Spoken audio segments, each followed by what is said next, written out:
hubungan Rusia dengan NATO akhirnya ini nampak tidak berjalan baik.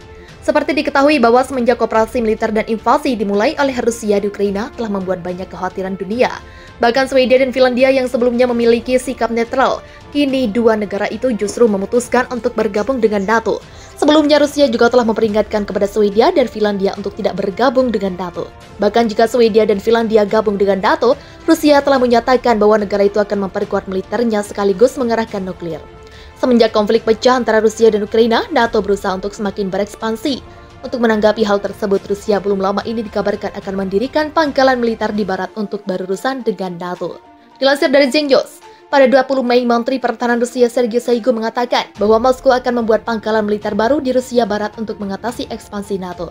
Pada akhir tahun ini, 12 unit dan divisi militer akan dibentuk di distrik militer Barat, kata Sergei Shoigu. Sergei Shoigu sebelumnya juga telah mengatakan bahwa ancaman di perbatasan barat Rusia meningkat karena tindakan AS dan NATO, yang mana di antara ancaman tersebut termasuk rencana Finlandia dan Swedia untuk bergabung dengan NATO. Bahkan jika Finlandia bergabung dengan NATO, perbatasan bersama antara aliansi militer defensif ini dan Rusia akan berlipat ganda menjadi 2.600 km. Diinformasikan bahwa Swedia memang berbatasan dengan Finlandia, tetapi tidak berbagi perbatasan dengan Rusia. Banyak anggota NATO terutama AS memiliki sikap yang sangat ramah terhadap dua negara Nordik tersebut.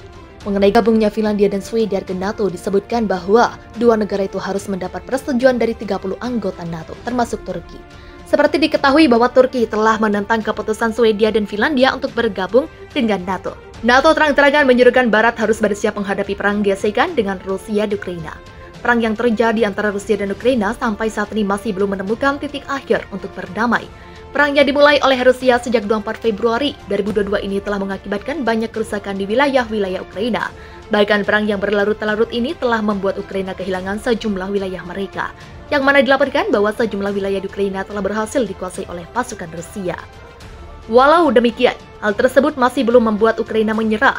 Justru negara itu saat ini terus berjuang dalam mempertahankan wilayah mereka serta berusaha untuk merebut kembali kawasan yang dikuasai oleh Rusia.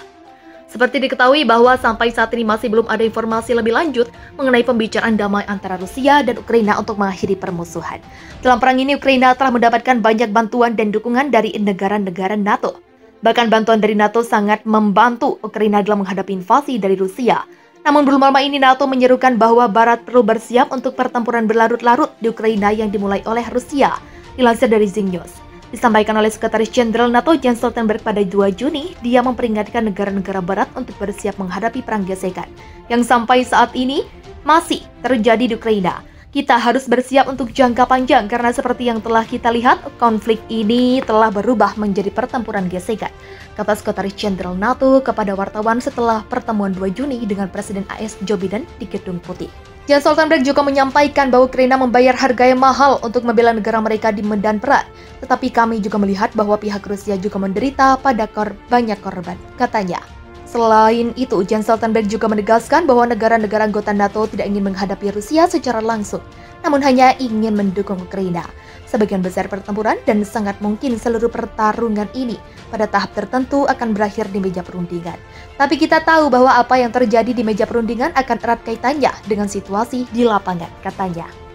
Tambah garang, Rusia disebut telah bersiap menyerang dengan pembom strategis Tu-22M3 ke wilayah ini. Rusia tidak mengabaikan niat mereka untuk menggunakan rudal anti kapal KH-22 lama terhadap target darat.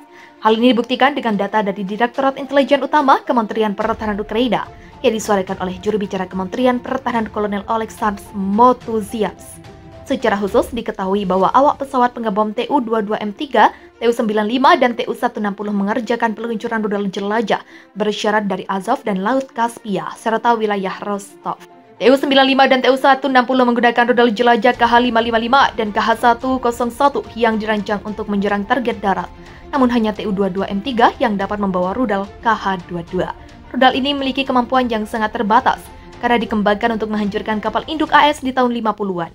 Untuk membidik target, ia menggunakan kepala pelacak radar yang sangat sulit untuk melihat objek darat. Dilansir Lingkar Kediri dari laman Defense View.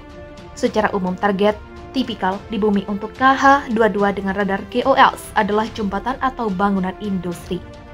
Hasil peluncuran tersebut ditunjukkan pada 20 Mei ketika KH-22 menghantam rumah budaya di Lozova, wilayah Kharkiv. Alasan dampak pada objek ini adalah kontras radio yang paling beda dari semua bangunan di sekitar. Karena berdiri terpisah dari yang lain dan dekat taman besar.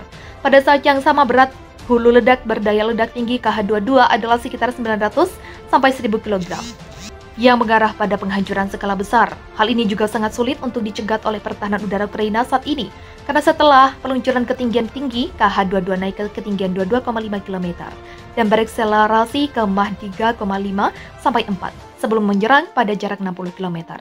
Dia mematikan mesin dan pada sudut serangan sekitar 60 derajat dengan kecepatan Mach 2, jangkauan rudal hingga 600 km, tetapi itu tergantung pada kemampuan radar onboard Tu-22M3 untuk membedakan target kontras radio. Juga di Rusia, sudah ada masalah dengan pemulihan stok dengan latar belakang embargo teknologi. Mereka tidak memiliki kapasitas dan produksi senjata presisi tinggi yang cepat, terutama setelah sanksi ekonomi. Sanksi politik yang dikenakan pada Rusia tidak mengizinkan penggunaan komponen buatan luar negeri secara aktif dan berskala besar, kata Vadim Skibitsky, representatif dari Main Intelligence Directorate of the Ukrainian Defense Ministry. Jens Stoltenberg juga menyampaikan bahwa Ukraina membayar harga yang mahal untuk membela negara mereka di medan perang.